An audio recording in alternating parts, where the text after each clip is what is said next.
जय माता की मित्रों, मैं धनेश्वर महतो। बहुत बहुत बधाई केंद्र सरकार को। 5 विमान राफेल के जो काफी दिन से चर्चा में थे वो आज भारत पहुंच रहे हैं, अंबाला एयरपोर्ट पे। लेकिन माननीय प्रधानमंत्री जी ने तो अभी कुछ ही दिन पहले आत्मनिर्भर होने की बात कही थी पूरी देशवासियों को। तो सबसे पहले हमें आत्मनिर्भर में ये विमान यदि भारत में बनता तो कितना अच्छा होता। जो हमने दूसरे देश को पैसा दिया है वो पैसा हमारे देश का हमारे देश के अंदर ही रहता। क्या कुछ गलत कह रहा हूं? मैं तो मोदी जी की बात ही कह रहा हूं।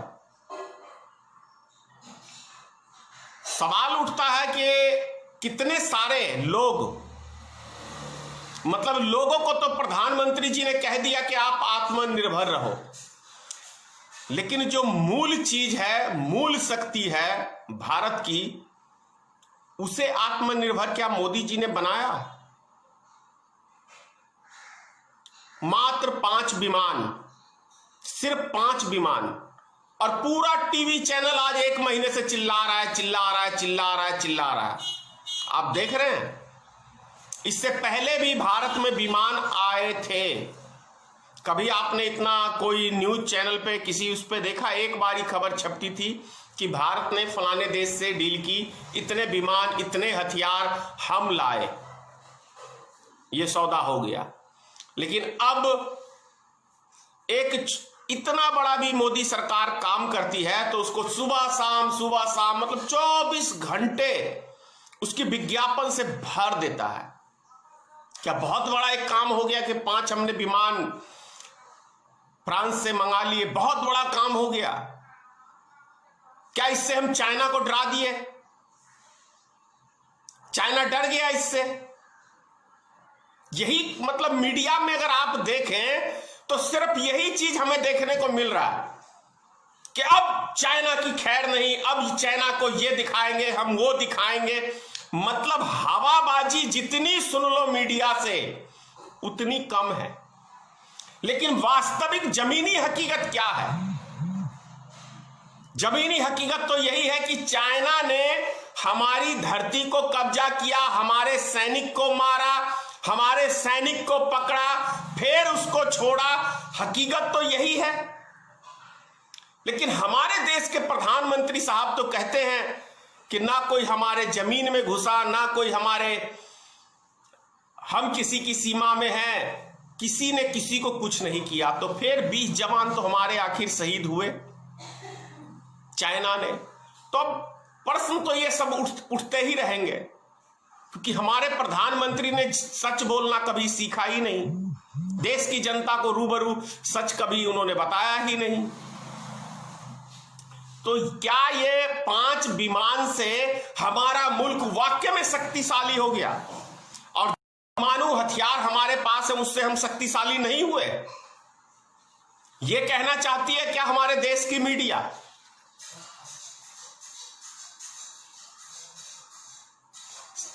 यदि 20 जवान हमारे शहीद किए चाइना ने, अगर हम 20 के, जो मोदी साहब ने कहा था, याद होगा आप सबको, कि 1 सर के बदले में हम 10 लाएंगे, तो 20 सर के बदले में 200 सर चाइना का यदि मोदी जी लेके आते तो सीना गर्व से चौड़ा हो जाता।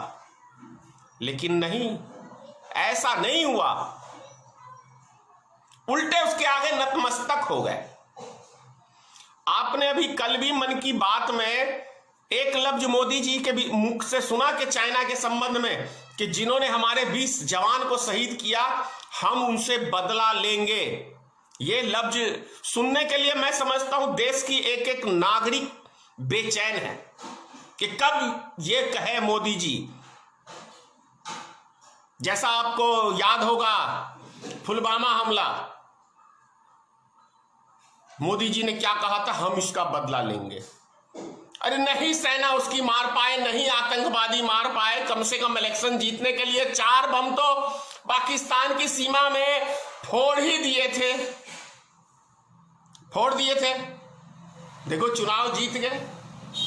कम से कम बिहार का चुनाव जीतने के लिए मोदी जी एक बारी तो चाइना के सीमा में आप घुस ही जाओ, नहीं ज्यादा। बिहार का चुनाव है लगे हाथ, उसी में बल्ले बल्ले हो जाएगी,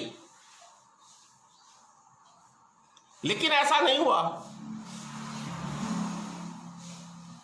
आप एक तस्वीर दिखा रहा हूं मैं आपको, उत्तर प्रदेश में कानून व्यवस्था का क्या हिसाब किताब है, आप उससे समझ सकेंगे कि आखिर उत्तर प्रदेश में जंगल राज सुप्रीम कोर्ट से लेकर हाई कोर्ट तक और आम नागरिक तक, सभी राजनीतिक दल ये कहने लगे हैं कि उत्तर प्रदेश में जंगल राज स्थापित हो गया है।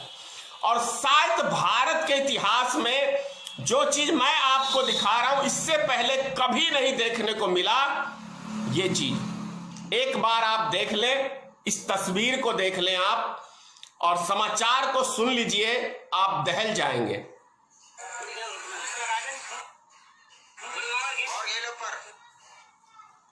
आगरा से 30 किलोमीटर दूर एक गांव में लोगों ने जलती चिता से एक महिला का शव खींचकर उतार दिया। गांव के सवर्णों को ऐतराज था कि उनके शमशान घाट में अनुसूचित जाति की महिला का अंतिम संस्कार कैसे हो सकता है। ये क्या लेवल है अहंकार का, देखिए। पुलिस इस मामले की जांच कर रही है क्योंकि कोई शिकायत करता नहीं है। चूंकि जांच हो रही है इसलिए अभी तक FIR नहीं हुई है।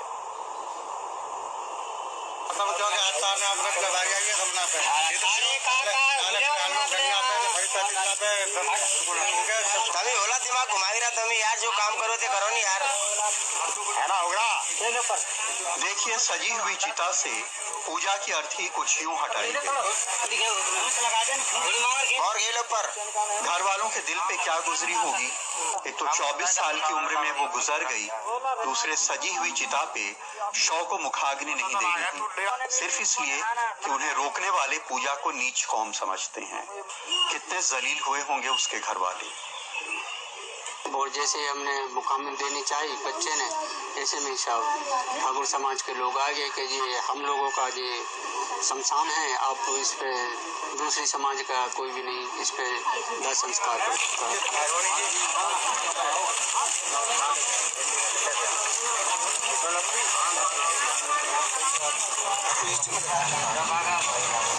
अब साहब हमारे जो पहले जो हमारे जो मरघट थे उन पे कब्जा हो चुका था, हम मजबूर थे साहब, हम कुछ कर नहीं सकते। हमने बहुत मन्नतें कही उनसे, पर वो नहीं माने।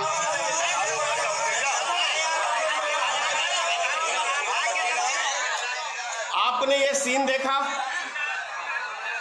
भारत के इतिहास में मैं नहीं समझता हूं कि कभी ऐसा दिन आया होगा कि किसी की चिता से उसकी लाश को हटा दिया गया होगा। अब क्यों ना हम योगी सरकार का पुतला फूकें? बताइए आप, क्यों नहीं ऐसी व्यवस्था का हम पुतला फूकें और इसका विरोध करें? कल 1 बजे भारतीय मित्र पार्टी योगी आदित्यनाथ का फिर से हम पुतला फूकेंगे और भारतीय मित्र पार्टी के राष्ट्रीय अध्यक्ष श्री धनेश्वर महतो को जो गालियां देते हैं वो उसमें सबसे ज्यादा अगड़ी जाति के ही लोग होते हैं। मैं विरोध करता हूं इनकी गलत नीतियों का विरोध करता हूं और करता रहूंगा। यदि हिंदू समाज को किसी ने कोई कमजोर करने का काम किया है तो ये ठाकुर समाज के ज्यादातर लोग हैं। ये हिंदू समाज को कमजोर करने का, जातिवाद की बीमारी फैला के भारत देश को कमजोर करने का काम इन्होंने किया है। जय हिंद मित्रों, जय भारतीय मित्र पार्टी। कल याद रखना, कल 1 बजे भारतीय मित्र पार्टी योगी आदित्यनाथ का पुतला दहन करेगी। धन्यवाद। जय माता की, जय श्री राम।